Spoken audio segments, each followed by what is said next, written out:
Всем привет! С вами IG Daily. И сегодня у нас новая тема, очень интересная и очень многим актуальная. Это иммиграция. Всем известно, что сразу, когда переезжаешь в новую страну, сталкиваешься со многими сложностями. Это язык, новые какие-то социальные, культурные правила, традиции.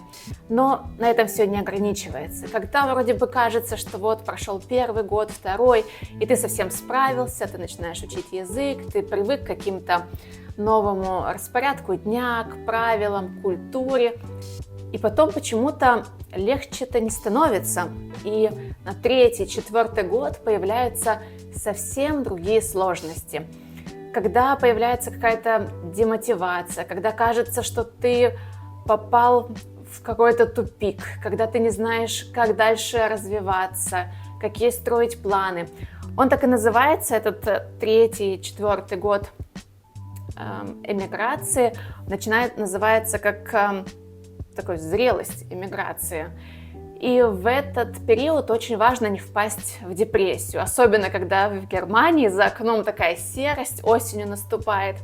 Поэтому мы решили поделиться с вами несколькими советами, которые помогут вам справиться с этим периодом, потому что мы тоже через него прошли. Это период, когда тебя чаще посещают мысли, а не вернуться ли домой, например. Поэтому делимся нашим опытом и нашими советами. А кто не успел на нас подписаться, подписывайтесь, ставьте колокольчики, ставьте лайки, а мы начинаем. И первое, к чему стоит стремиться и чему стоит отдать, можно сказать, все свое время, всю свою энергию, это, конечно же, изучение и углубление языка. Это то, что мы вам советуем, и то, что мы сделали в самом начале нашей эмиграции, куда мы инвестировали первый год нашей жизни, а мы делали интенсивные языковые курсы, то есть мы дошли от нуля, у нас был, в принципе, нулевой уровень за год до уровня C1. И, в принципе, успешно их сдали. Конечно, Ире лучше далось, мне нет, я несколько экзаменов не сдал, пришлось досдавать, но по итогу все совсем мы справились. И вы без этой базы просто не можете здесь полноценно интегрироваться. То есть вы будете всегда неправильно делать построение предложения, неправильно склонять артикли и так далее. Вы будете говорить там «я ходил туда, бродил», как... Вот примерно это будет перевод, как немцы вас будут слышать. И, конечно, для немца я где-то читал статью в интернете, что для немцев им не важно, в принципе, какой артикль вы ставите, главное, чтобы вы его ставили. Потому что если вы его вообще не ставите, не die, der, das и так далее, то это звучит не совсем правильно для немца, он сразу распознает вас иностранца в этом плане. Поэтому первый пункт – это язык. Да, здесь я бы тоже хотела добавить, что изучение языка не ограничивается первыми вашими курсами. Язык вы будете дальше изучать на протяжении всей вашей жизни в эмиграции. Вот спустя 10 лет мы до сих пор, наверное, что-нибудь новое иногда все равно узнаем. И, например, ты свой язык очень хорошо подтянул не на курсах, даже когда мы его выучили, а потом, когда ты пошел на работу и напрямую сталкивался каждый день с общением с клиентами. То есть этот первый уровень после языковых курсов, даже если вы получили сертификат C1, я сдавала сертификат DSH, например, для поступления в университет, это все равно еще просто база. Дальше старайтесь совершенствовать свой язык, старайтесь совершенствовать свой акцент, возможно, расширять словарный запас. Дальше у вас не будет для этого курсов, вы работаете над этим сами. Смотрите фильмы на немецком языке, читайте прессу какую-нибудь, даже если сейчас никто не читает бумажные газеты, книги можно читать новости какие-нибудь на немецком языке. И как мы говорили сразу же, когда мы переехали, переставьте все ваши гаджеты на немецкий язык. Вы будете очень легко ими управлять, но это вам будет помогать уже перестраиваться полностью на немецкий язык во всех ваших сферах. Что нам очень тоже помогло, это уже было к концу первого года примерно. Мы начали у себя дома разговаривать на немецком языке, и это супер помогло мне лично раскрыться, но мне язык давался тяжело, я могу честно сказать. Мне, в принципе, английский тяжело давался и дается. И мы начали общаться дома на немецком языке, да, это немножко глуповато было, мы в отпуск ездили, общались там на немецком, на нас так все смотрели, ладно. Главное, что это мне очень сильно помогло, я намного лучше стал говорить по-немецки. Также я дома пересмотрел всего Доктора Хауса на немецком языке, CSI, там Майами, Нью-Йорк и так далее, тоже сериалы, которые я уже в принципе смотрел на русском языке, я их пересмотрел еще раз на немецком.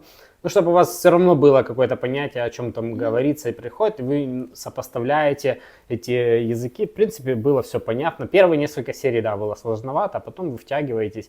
И, как я уже говорил, на данный момент, спустя 10 лет, мне вообще нет разницы, на каком языке мне разговаривать. Если я смотрю YouTube, я тоже не обращаю внимания, то ли я смотрю на английском, немецком, русском, украинском и так далее. Для меня нет вообще никакой разницы, уже настолько он такой уровень у него, что даже когда по телефону звоню, я никогда... Раньше мы делали так, что надо было прорепетировать, продумывать, так, как мне это сказать, записать фразы, там, предложения. Сейчас я просто звоню и сразу выкладываю текст, выкладываю, что мне надо.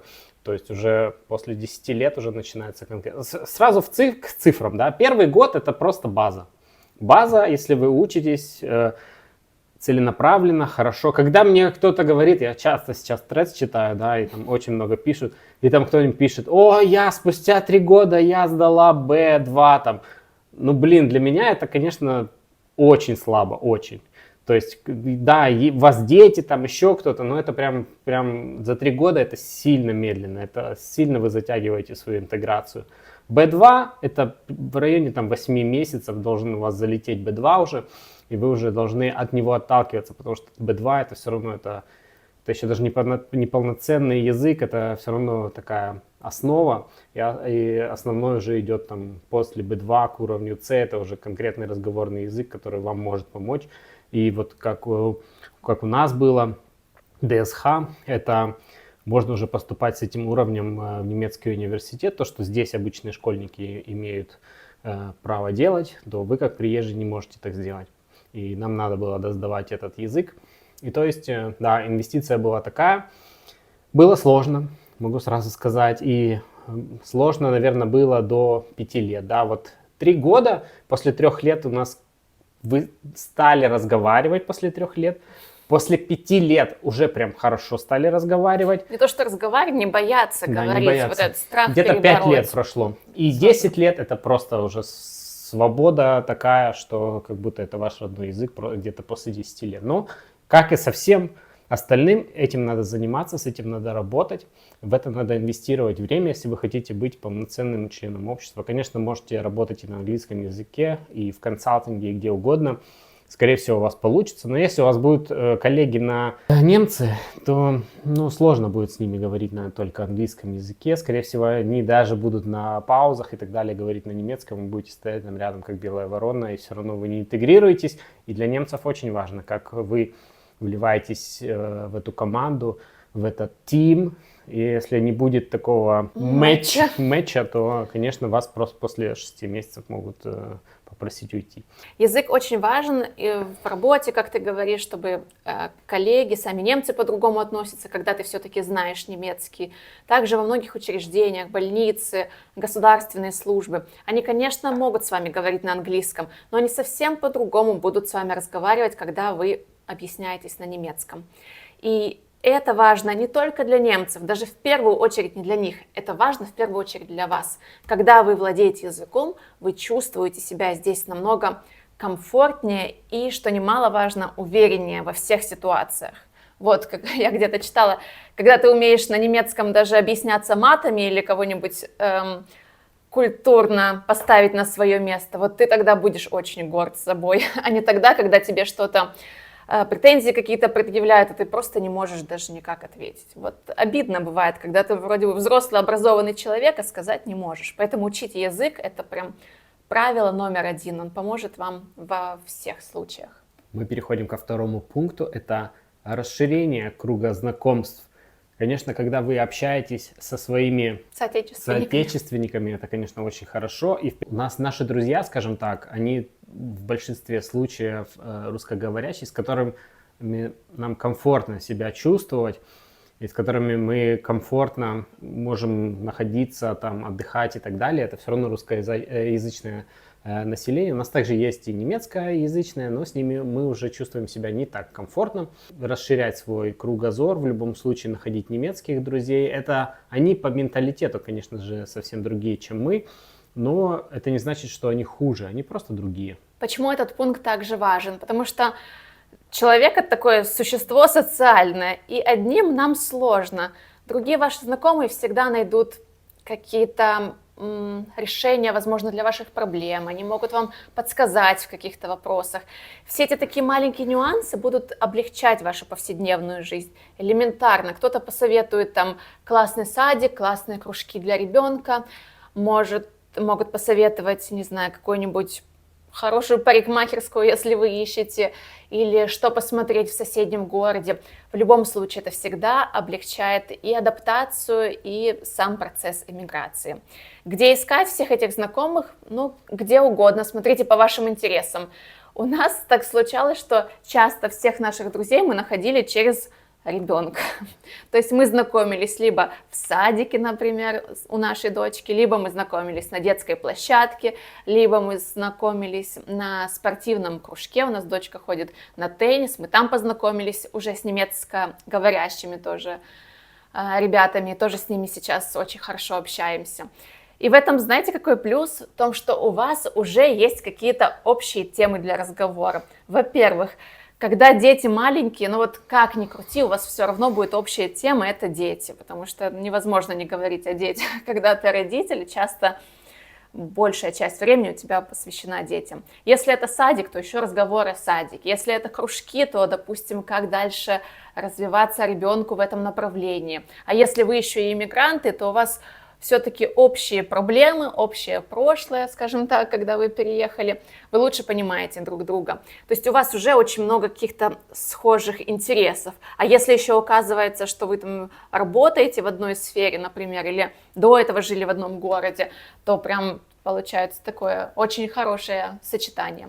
Нам на самом деле до появления таких друзей хороших, я считаю, достаточно сложно жилось в эмиграции. Но не то, что сложно, было вдвоем, конечно, намного легче, чем когда ты переезжаешь один, но вот с появлением друзей и знакомых прям намного легче и интереснее становится жизнь. Можете проводить тематические вечера какие-то, можете вместе ходить в какие-то походы, на какие-то мероприятия, сами организовывать вечеринки дома, не знаю, посвященные вашей стране, да что угодно. В общем, это большой плюс, и это помогает. Кстати, для тех, у кого ребенок недавно родился, в Германии очень распространено, что вот молодые мамы встречаются с детьми в каких-то кафе, пока дети там вместе играют, там ползают, в игрушки играют в каких-то кафе, а мамы могут общаться в это время и также делиться своими проблемами. Да, могут даже с колясками ходить. С даже есть да. с колясками, даже есть фитнес, когда вы можете с коляской пойти, и там другие мамаши будут где-нибудь в парке заниматься там фитнесом, гимнастикой и так далее. Но обычно, да, можете пойти купить в кафе кофе to go и идти где-нибудь разговаривать. Вот так много раз мы видели. Сами редко практиковали. Мы, да, часто вдвоем ходили, гуляли, когда ребенок был маленький. Ну, но это очень полезно. С друзьями, да, можно. И мы переходим к следующему пункту, а именно это планирование и целеустремленность. Без этих двух пунктов вообще ничего не получится, это я могу сразу сказать. И сразу хочу вас предупредить, в Германии ничего не происходит без термина. Можете это сразу себе запомнить через год, два, три. И через 3 вы уже должны к этому привыкнуть. Если вы до сих пор не привыкли к тому, что все делается по термину, мне вас очень жаль, вам будет здесь очень тяжело.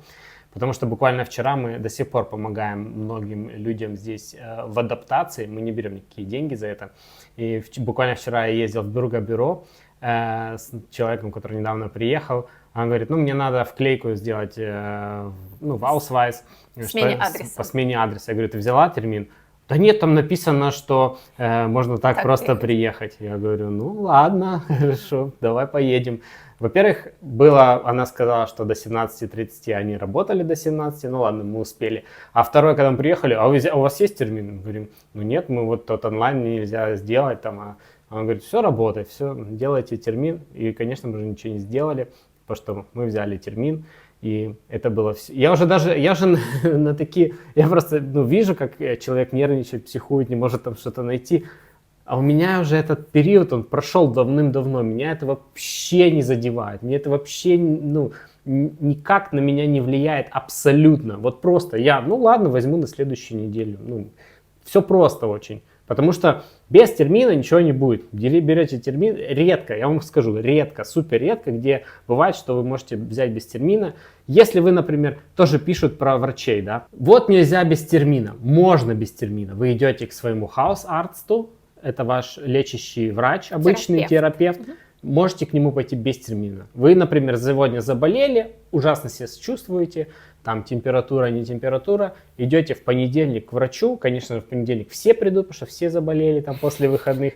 Вы должны рассчитывать, что да, скорее всего вы подождете там 2-3 часа. Как я это делаю? Как я могу скоротать это время? Я беру с собой Nintendo, я беру с собой книжку, там лежат журналы, я могу слушать подкаст в наушниках.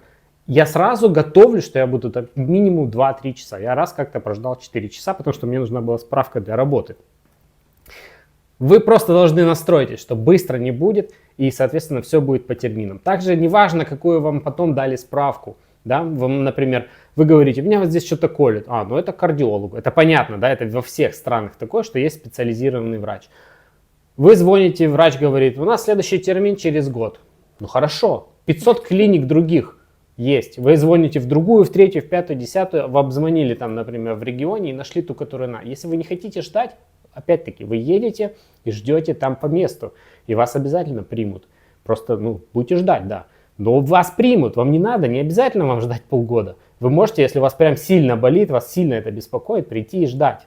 Ну или как минимум, если это особенно вечер или выходной, вы просто едете в неотложную помощь. И там точно так же в порядке очереди вам сразу окажут помощь. Там есть специализированные врачи. Это не значит, что если у вас какой-то серьезный случай, вам надо ждать 2 месяца, и вас никто не примет, если у вас там действительно проблемы с сердцем или еще что-то. Вы едете сразу в больницу. Просто, да, нужно знать это и не считать, что вот никто тебя не примет, допустим. Ну и сразу же по целеустремленности, конечно же, если вы новый человек в стране, если у вас ваша вся жизнь складывается по новой, да, многие, которые сюда в 22 году приехали, опять же скажу, мне жаль тех людей, которые оказались в той ситуации, в которой они сегодня есть, да, они не по своей воле, можно сказать, приехали. Но если вы с 23 года по конец 25 до сих пор находитесь здесь, и еще проблема не решилась в вашей стране, да, неважно с какой стороны вы находитесь, то я считаю лично, что, конечно, вопрос возвращения в эту страну должен быть для вас уже полностью закрытый. Это просто факт, который вам, как вы бы не хотели, должны вы принять. И отсюда начинается, соответственно, ваша целеустремленность адаптироваться конкретно в Европе, в нашем случае в Германии. И здесь вы должны проявлять инициативу. Без этого, конечно, ничего опять-таки не получится. Вы должны активно заниматься языком, заниматься поиском работы, потому что человек все-таки, как уже Ира сказала, существо социальное, и наша социальная политика именно Германии предусматривает, что вы найдете себя в обществе, а именно будете обществу как минимум полезны и найдете, конечно же, какую-то работу, которая вам будет нравиться. Да, то есть вам не обязательно идти мыть полы или еще что-нибудь. Но опять-таки полы, если вы знаете язык, вас уже не пошлют мыть. Поэтому тут опять-таки можем возвратиться к первому пункту. И соответственно, если бы мы сегодня были безинициативными, если бы я не взял бы и не поехал за один раз, да, 2 раза по 700 километров в одну сторону и в этот же день 700 километров в другую, мы бы не получили эту квартиру, мы бы не начали жить в другом регионе, мы бы не поменяли свою жизнь, и мы не могли бы на выходных ездить, там, например, в Италию там, или еще в какие-либо страны, которые нам нравится посещать. То есть это мы приложили усилия, настойчивость и сделали такую жизнь. И, соответственно, если бы у нас не было этой инициативы, мы бы не закончили наши языковые курсы, потому что за год закончить с нуля язык до уровня, чтобы вы могли учиться в университете, это нереальный уровень, это нереальный труд, это очень было сложно, я могу честно сказать. И в отличие от других, мы сами это платили, стоил курс для нас за человека 4500 евро. И бросить мы, конечно, не могли, потому что денежки бы тогда улетели. Потому что сами платили, Да. поэтому были замотивированы. Что я еще хочу здесь добавить? Во-первых, когда вы придерживаетесь всех этих терминов, планирования немецкого, сначала, может быть, вам будет сложно привыкнуть, но затем оно значительно упрощает жизнь. Когда ребенку, допустим, за какие-нибудь обеды ты платишь раз в месяц, автоматически у тебя там снимается со счета, тебе не надо каждый день напоминать, что надо, ребенку мне там 1 евро дать в столовую, в школу. Да-да. По-любому забудешь когда-нибудь. Это все настолько настраивает твою жизнь, что многие процессы автоматизируются и каким-то фоном просто протекают, да, это большой плюс, хотя на самом деле вначале вам может это показаться непривычным. А что касается по целям, вот ты сказал, когда приехал уже сюда, когда 3 года прошло, уже прошел такой первый этап, когда нашли жилье, курсы, возможно, и дальше наша жизнь все-таки непредсказуемая, сложно ставить цели на 10 лет вперед, но в этом состоянии неопределенности очень сильно помогает поставить хотя бы какие-то краткосрочные цели на следующие 2 года, на следующие 3 года, 5, может быть, максимум. Просто проинформируйте себя, что бы вы хотели, где видеть себя через эти 3 года дальнейшие. Поменять статус вашей визы, например, либо поменять работу какую-то, либо найти работу. Посмотреть, что вам для этого нужно сделать, какие этапы для этого нужны, какие документы для этого нужны. И начинать действовать. Потому что когда вы просто ждете в этом состоянии неопределенности и не ставите себе абсолютно никакие цели, куда вы стремитесь, вы никуда и не придете. Вы будете оставаться в этом же положении подвешенном долгое время. А мы, к сожалению, когда мы переезжаем как иммигранты в новую страну, мы уступаем немцам. Они здесь родились, у них уже все выстроено по плану, а мы, когда переезжаем в 20, 30, 40 лет, у нас уже какое-то время здесь упущено, потому что нам надо наверстать элементарно, чтобы язык даже их выучить. Поэтому мы не имеем права терять это драгоценное время. Его нужно использовать с пользой. Да. Простите за тавтологию. Сразу мне вспомнилось такое из автоспорта, что когда вы едете по треку, и вы видите впереди поворот, да, и когда вы проезжаете, вы уже не смотрите на этот поворот, вы уже смотрите дальше. Так и в жизни. Вы смотрите на этот апекс, и когда вы его проезжаете, вы уже смотрите дальше. То есть это можно также сравнить с жизнью, что вам надо всегда смотреть вперед, где вы хотите оказаться, да, как я и рассказала. Если вы не видите себя здесь в дальнейшем, то, соответственно, вы никуда не придете, и будет для вас очень сложно куда-то прийти. Еще, может быть, один такой небольшой совет или лайфхак. Я знаю, что очень сложно здесь куда-то идти, потому что все новое, да, система другая, может быть, вам непонятная, на работу устраиваться сложно, потому что есть все-таки немецкие кандидаты. Допустим, вы поставили себе цель найти работу, да, и после каждого там вашего резюме, либо отказа на подачу вакансии, у вас, конечно же, падает и самооценка, и настроение.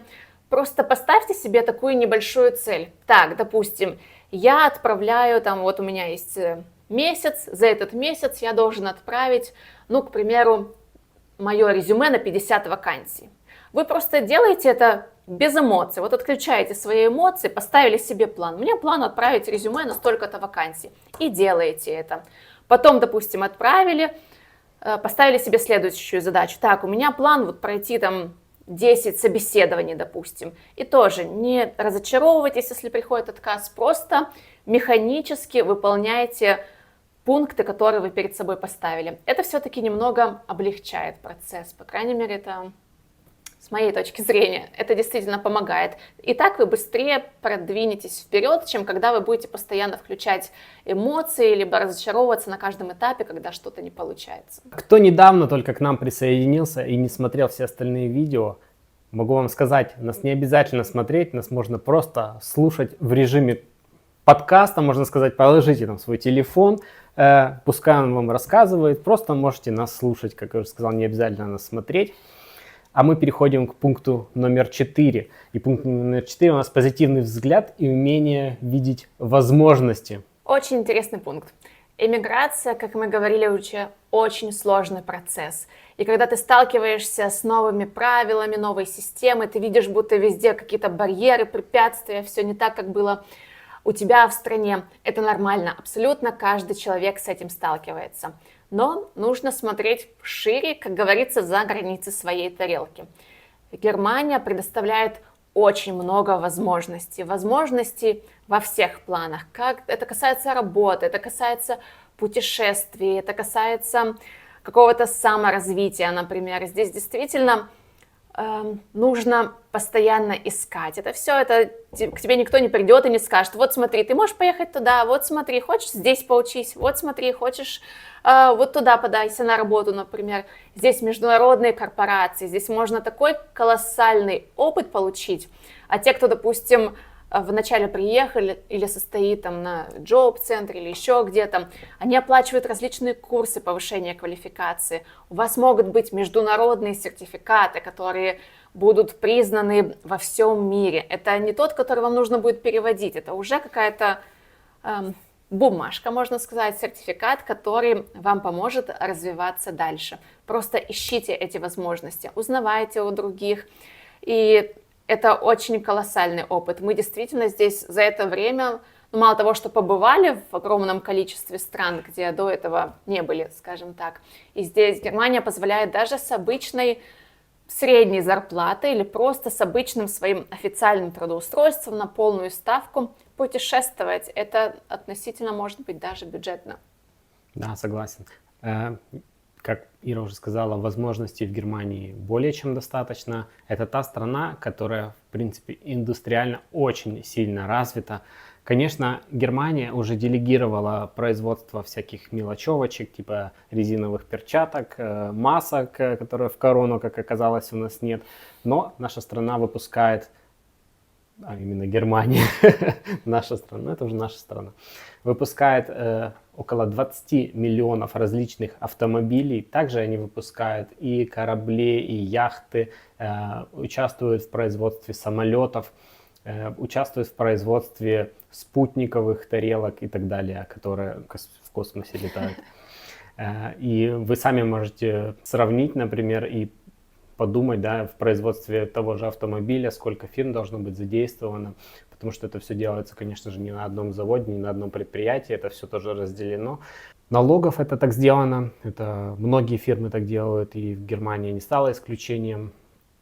Также в сфере энергетики очень много, потому что недавно был спор по поводу энергетики в Германии, то, что Германия закрыла все свои атомные электростанции. Многие считают, что это была большая ошибка. На мой взгляд, это большой шаг вперед. Конечно, в перспективе ближайших пару лет, да, это может быть немножко неудобно и, скорее всего, даже может быть дороже. Хотя мы как платили в районе 27 центов за киловатт, когда мы сюда приехали, так мы и сейчас и платим. Новый тариф у нас 28 центов за киловатт за электричество. Потому что уже буквально 2 года назад у Германии было производство в день, когда был очень сильный ветер и был шторм. Она уже произвела более 90% необходимой энергии за счет альтернативных источников. Проблема, конечно, в сохранении ее, и они сейчас очень сильно работают. Также они нашли месторождение огромное лития, самое большое в мире. И, скорее всего, будут, да, строиться различные базы сохранения этой энергии в виде аккумуляторных огромных станций каких-либо. И переход на электромобили тоже будет, и электромобили будут касаться не только обычных легковых автомобилей, это будет касаться и грузовиков, и кораблей, и так далее, и тому подобное, потому что даже вот грузовики, которые, например, от Теслы, они уже себя зарекомендовали с хорошей стороны, потому что они расходуют меньше энергии, когда, например, стоят в пробках, а в Германии грузовики очень часто в пробках стоят.